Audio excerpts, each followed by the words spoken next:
इसके आगे हम लोगों को पढ़ना था नाना दुर्मलता किरणाम शीतवारी निधिम शुभाम पद्म सौगंधिकैः ताम्राम शुक्लाम कुमुदमंडलैः। कहते हैं कि जो पंपा सरोवर है इसके शीतल जल रूपी विरास यानी शीतल जल रूपी भंडार में विभिन्न प्रकार के फूल और लताएं और पौधे और सुगंधित कमल के फूल लगे हुए हैं। इन पुष्प समूहों के द्वारा इस पंपा सरोवर का जो वर्णन है, जो शोभा है, वो कैसी हो रही है? अत्यंत सुशोभित हो रही है, शोभायमान हो रहा है। इसके आगे कहते हैं संस्कृत काव्येषु, संस्कृत के काव्यों में स्वस्थ पर्यावरणस्य कल्पनया स्वाभाविक रूपेण प्रवहन्तीनां नदीनां वर्णनम बाहुल्येन लभ्यते। कहा कि यही नहीं, जो संस्कृत काव्य होता है उस संस्कृत काव्य में जो स्वस्थ पर्यावरण की बात कही जाती है, उस स्वस्थ पर्यावरण में स्वाभाविक रूप से बहती हुई नदियों का अधिक रूप से कल्पना की जाती है और वर्णन प्राप्त हमें होता है। बाहुल्येन वर्णनम लभ्यते कस्य, तो प्रवहन्तीनां नदीनां, बहती हुई नदियों का, सूखी नदियों का नहीं, बहती हुई नदियों का। ठीक है। जलप्लावनस्य वर्णनम तु विरलम एवं, और कहा कि बाढ़ का वर्णन तो माने विरलम एवं, विरले का मतलब दुर्लभ भी होता है और माने जिसको कहते हैं कि अधिक भी होता है, माने ज्यादातर की संख्या में कह सकते हो। तो कहा कि बाढ़ का भी वर्णन यहाँ पर प्रचुर मात्रा में दिखाई देता है। और यही नहीं, सूर्य तापिता यानी सूर्य के तेज से निकली हुई जो धूप है, उस धूप का भी वर्णन काव्यों में मिलता है। और यही नहीं, ज्येष्ठ मासस्य मध्याह्न बाणभट्टेन वर्णित, कहा कि जो जेठ का दोपहरिया होता है, सबसे कड़क धूप कहाँ मिलती है? जेठ माह के दोपहर में। तो कहा कि जो बाणभट्ट का काव्य जब हम लोग पढ़ते हैं तो बाणभट्ट के काव्यों में सूर्य के जो ताप है जेठ महीने का अत्यंत प्राप्त होता है, जो दोपहर का धूप होता है। सच, और वह क्या है? स्वाभाविक, वो स्वाभाविक है, कोई बनावटी नहीं है। जो जेठ के महीने में जो दोपहर की चर्चा जो बाणभट्ट करते हैं वो बनावटी नहीं करते हैं, वो स्वाभाविक है। देखते हो जेठ के महीने में पैर जलने लगता है दोपहरिया में। सुबह सुबह तो बिना चप्पल जूता का निकल भी सकते हो, दोपहर में तुम बिना चप्पल जूता का चल नहीं सकते हो। हम लोग गए थे विंध्याचल में, उस समय तो जेठ भी नहीं था, हमको लगता है कि सावन वन होगा। गए थे हम लोग, बालू पर जैसे पैर लगा कि बाप रे बाप एकदम पैर गल जाएगा एकदम। बहुत महिलाएं तो रोने लगी चलते चलते। हम बेटा को लिए थे, किसी तरह दौड़े थे, लेकिन हमारा भी एकदम होश उड़ गया और सब लोग जो जितने भी वहाँ थे एकदम परेशान हो गए। समझ, ये कंडीशन रहा। तो कहा कि ये स्वाभाविक है, ये कोई बनावटी बात नहीं है। वस्तुतः स्वाभाविक रूपेण प्रवर्तमानानां ऋतूनां वर्णनेन पर्यावरणं प्रति कवीनां आस्था दृश्यते। कहा कि वस्तुतः अगर देखा जाए तो जो स्वाभाविक रूप से कवि के द्वारा वर्णन किया जाता है ऋतुओं का, उन सभी ऋतुओं के वर्णन से हमें ऐसा प्रतीत होता है कि कवियों को ऋतु के प्रति और पर्यावरण के प्रति अपार आस्था थी। उनकी क्या थी? उसमें महान लगाव था। किसमें? ऋतुओं में और पर्यावरण की सुंदरता और स्वच्छता में।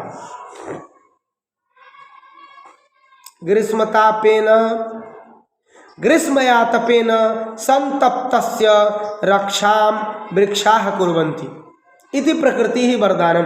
कहा कि प्रकृति का एक वरदान हम लोगों को मिला है। क्या? एक चीज ध्यान दे लो, तुमको बहुत गर्मी है, पंखे के नीचे आ जाओ, तुमको थोड़े देर बाद आनंद मिलेगा, सुस्ताई मिलेगा, लेकिन तुम वृक्ष के छाया में चले जाओ, तत्काल तुमको आनंद मिलेगा।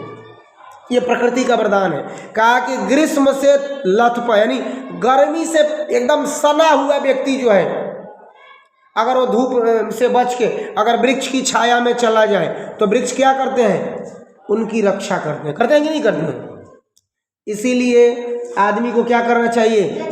वृक्ष काटना नहीं चाहिए, और ख़ास तौर से मार्ग पर पड़े हुए वृक्षों को एकदम नहीं काटना चाहिए, क्योंकि एक वृक्ष 10 पुत्र समान, और पेड़ लगाना कार्य महान। एक वृक्ष 10 पुत्र समान, और वृक्ष लगाना कार्य महान, ये बड़े बड़े संतों ने कहा है। अतएव देखो जो मैं बोला यहाँ लिखा है, अतएव मार्गेषु वृक्षारोपणम पुण्यम इति प्रतिपादितम। इसीलिए रास्ते पर वृक्षारोपण करना पुण्य की बात कही गई है। आप रास्ते पर वृक्ष लगा दीजिए, हर 2 किलोमीटर पर 1 किलोमीटर पर एक पेड़ लगाइए, और उसमें पीपल का, नीम का पेड़ बहुत ज़्यादा लगाइए। क्यों? क्योंकि ये 2 पेड़, ऐसे पेड़ तो सब आनंददायी होता है, लेकिन 2 पेड़ क्या करते हैं? ज़्यादा छाया और शीतलता प्रदान करते हैं। बात समझ रहे हैं कि नहीं? देखिए बैठने वाला जो राहगीर होगा वो क्या कहेगा? अरे जो भी इस पेड़ को लगाया है उसको भगवान बनाए रखें, उसका सारा खानदान, सपूत, सब लोग, वो बहुत तरक्की करे, बहुत आशीर्वाद देगा। सब जितना भी राहगीर होगा वो आपको आशीर्वाद देगा, तो उन सब का आशीर्वाद आप पर पड़ेगा। अब वहीं वृक्ष काट दीजिए, कोई आएगा राहगीर देख लेगा कि अरे यहाँ तो वृक्ष था, काट दिया, तो क्या कहेगा? मारो पता नहीं कौन हरामिया काट दिया वृक्ष, बस एक विनाश हो जाओ। समझ रहे हो कि नहीं? तो इसीलिए वृक्ष को काटना नहीं चाहिए। और यहाँ कहा भी कि मार्गेषु, मार्गों में यानी रास्ते पर, वृक्षारोपणम पुण्यम, वृक्ष को लगाना पुण्य कहा गया है। फलवंतो वृक्षाः तु परोपकारिणः इति कथयन्ति नीतिकाराः। कहा कि वृक्ष तो पुण्यदायी,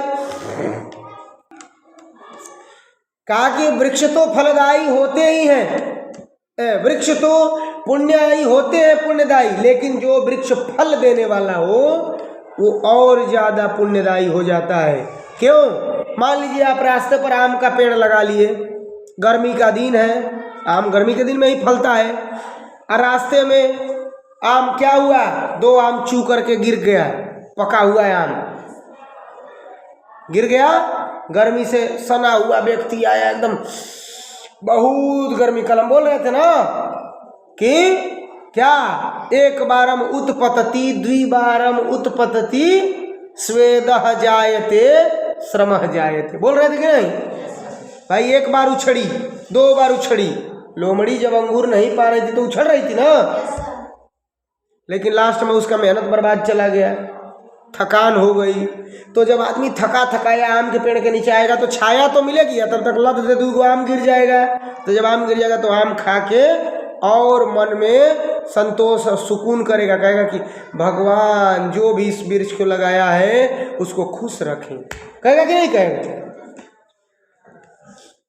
तो कहा कि नीतिकार लोग कहते हैं कि स्वयं न खादन्ति फलानि वृक्षा स्वयं न वारेणी पिबन्ति नद्यः।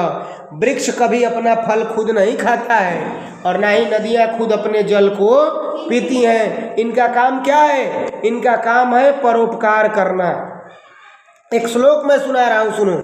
परोपकाराय फलन्ति वृक्षाः, प्रेयर में मैं रोज जो सद्वाक्य होता है उसमें बोला था ना, तो परोपकाराय फलन्ति वृक्षाः परोपकाराय दुहन्ति गावः परोपकाराय वहन्ति नद्यः परोपकारार्थ मिदं शरीरम, बोले थे कि नहीं? तो देखो यहाँ वही बात कहा कि कभी वृक्ष फल अपना नहीं खाते। आम का वृक्ष अपना फल खाता है का? दूसरों को देता है ना। तो परस्य उपकारः परोपकारः, दूसरे को अपना फल देता है ना जी। और नदी कभी अपना जल पीती है क्या? दूसरा पीता है ना। तो इस तरह से प्रकृति का जो भी है वो सब क्या होता है? परोपकारी होता है। फिर क्या कहा? नराः कन्याश्च वृक्षान् प्रति ममताशीलाः इति शाकुंतले नाटके वर्णन। कालिदास का एक नाटक है, महाकवि कालिदास का एक नाटक है, उस नाटक में ये वर्णन है। तुम लोगों को जरूरत पड़े तो कभी समय मिले तो पढ़ना। एक नाटक है महाकवि कालिदास का, अभिज्ञान शाकुंतलम। क्या नाम है? परीक्षा में पूछेगा।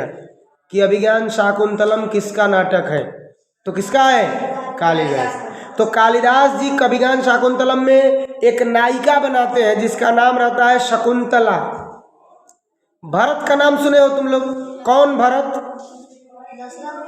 नहीं, एक तो दशरथ के पुत्र भरत थे और एक उनके बाद हुए भरत, दुष्यंत पुत्र और शकुंतला पुत्र भरत, जिनके नाम पर हमारे देश का नाम भारत पड़ा, जिनके वंशज हुए दुर्योधन, पांडव, कौरव, ये लोग। महाभारत जहाँ हुआ है, हस्तिनापुर के राजा भरत, वो छोटे उम्र में बाघों के बच्चों का दांत गिना करते थे, पकड़ पकड़ के छोटे छोटे बाघिनियों के बच्चों को ले लेते थे, दांत गिनते थे उनका, देखो दांत कितना है। उन्हीं के नाम पर भरत पड़ा। उनके 9 पुत्र थे और 9 पुत्रों को राज नहीं दिए और अपने मंत्री के बेटे को राज दे दिए। कहे कि हमारे 9 पुत्रों में से किसी को भी राज करने का अधिकारी कोई नहीं है, क्योंकि इनमें वो गुण नहीं है। आज का नेता मंत्री जो होता है साला अंगूठा छाप रहेगा, अपने बेटा, उसका बेटा तो उसको भी मंत्री बना देगा, मुख्यमंत्री बना देगा, स्वास्थ्य मंत्री, उप मुख्यमंत्री। क्या है, किसी योग्य को नहीं बनाना चाहिए।